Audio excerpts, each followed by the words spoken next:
देश में corona vaccine की तारीखों पर केंद्रीय स्वास्थ्य विभाग ने बड़ा बयान दिया। स्वास्थ्य सचिव के मुताबिक 13 या 14 जनवरी से वैक्सीनेशन की पूरी तैयारी है। हालांकि इस मामले पर अभी औपचारिक ऐलान होना बाकी है। असल में टीकाकरण अभियान शुरू कब होगा, ये सवाल बना हुआ है।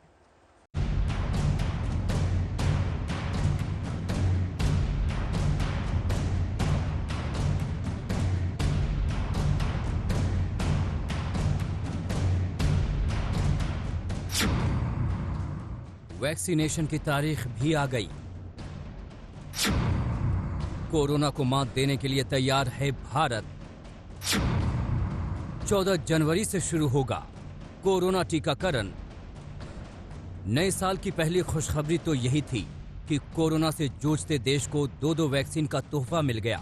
और दूसरी सबसे बड़ी खुशखबरी ये है कि वैक्सीन कब लगनी शुरू होगी, इसकी तारीख भी आ गई है। अगर सब कुछ सरकार के प्लान के मुताबिक ही चला तो 13 या 14 जनवरी से देश में कोरोना टीकाकरण अभियान शुरू हो जाएगा।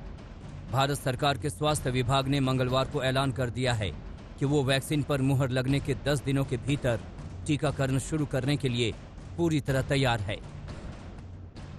1 जनवरी को कोविशील्ड वैक्सीन के इमरजेंसी इस्तेमाल की सिफारिश की गई थी। 2 जनवरी को कोवैक्सीन के इमरजेंसी इस्तेमाल की सिफारिश की गई थी। 3 जनवरी को कोविशील्ड और कोवैक्सीन दोनों को DCGI ने मंजूरी दे दी। इस लिहाज से स्वास्थ्य सचिव के मुताबिक 10 दिन बाद यानी 13 या 14 जनवरी से वैक्सीनेशन शुरू किया जा सकता है। हालांकि स्वास्थ्य सचिव ने अभी देश के सामने अपनी तैयारियों का खाका ही रखा है, न कि कोई पुख्ता ऐलान किया है।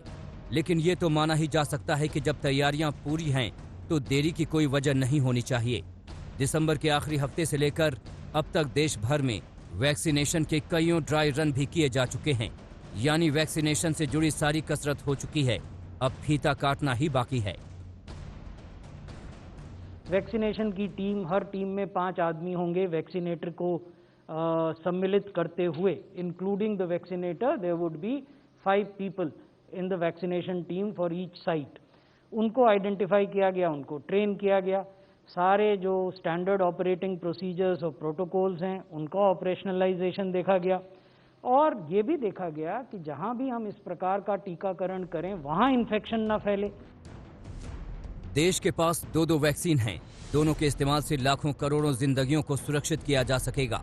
लेकिन इस खुशखबरी में भी खटास तब पड़ गई जब वैक्सीन बनाने वाली दोनों कंपनियों की प्रतिस्पर्धा एक बड़े लक्ष्य के आड़े आने लगी। Well, it was a surprise because we thought that all companies have to conclude their efficacy studies. But if the government has decided in an emergency to license something which is safe, that's entirely their decision. I don't know what word to use, but that's something you have to ask them. I really can't comment on that. We put all transparently every data when we submitted to each committee and when we got approval, when we done the trial, everything is put in the plan. People question, oh, we are not transparent. I don't know what is transparency to me. When I put everything in the black and white like this, people still question transparent because Indian scientists are cheap people. लेकिन अच्छी बात यह है कि कारोबारी विवाद के ज्यादा तूल पकड़ने से पहले ही दोनों कंपनियों ने मतभेद दूर करके कोरोना के खिलाफ जंग में साझा प्रयासों के महत्व को समझ लिया। दिल्ली से मिलन शर्मा के साथ आज तक ब्यूरो। विवादों के बीच किसी के भी जहन में ये सवाल आ सकता है। सवाल ये कि भारत बायोटेक की स्वदेशी वैक्सीन पर भरोसा कैसे करें। इसका जवाब स्वास्थ्य मंत्रालय की प्रेस कॉन्फ्रेंस में मिला। वहीं भारत बायोटेक ने भी 123 देशों के लिए वैक्सीन बनाने के अपने ट्रैक रिकॉर्ड का हवाला दिया है। देश में कोरोना को मात देने के लिए वैक्सीनेशन की तैयारी पूरी है।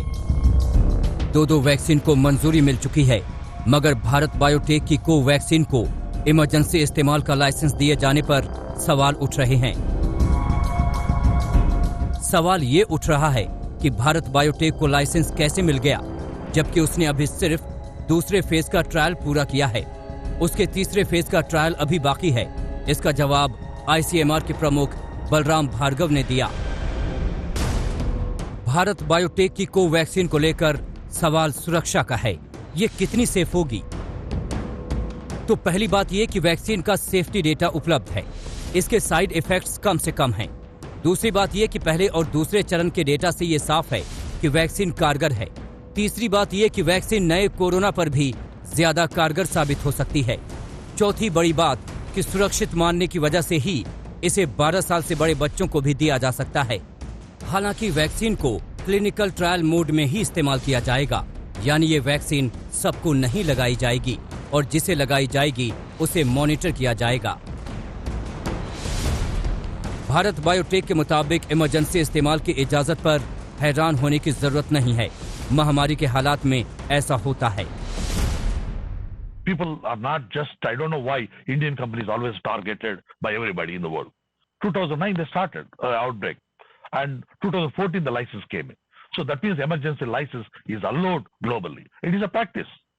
Even US government says if you have good immunogenicity data, can be done in emergency authorization.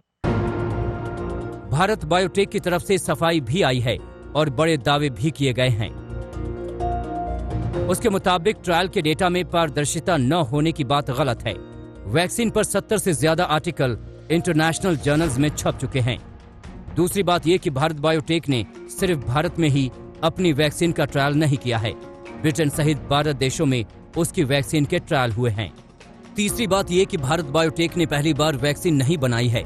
123 देशों के लिए वो अलग अलग तरह की वैक्सीन बना चुकी है। चौथी बात यह कि कोवैक्सीन के बारे में 200% सुरक्षित होने का कंपनी ने दावा किया है। कोवैक्सीन के पहले और दूसरे चरण में 800 लोगों पर ट्रायल हुआ था। वहीं तीसरे चरण में 22,500 लोगों पर परीक्षण करने का दावा किया गया। ये ट्रायल अभी जारी है और इसके पूरा होने के बाद तस्वीर और साफ होगी। आज तक ब्यूरो।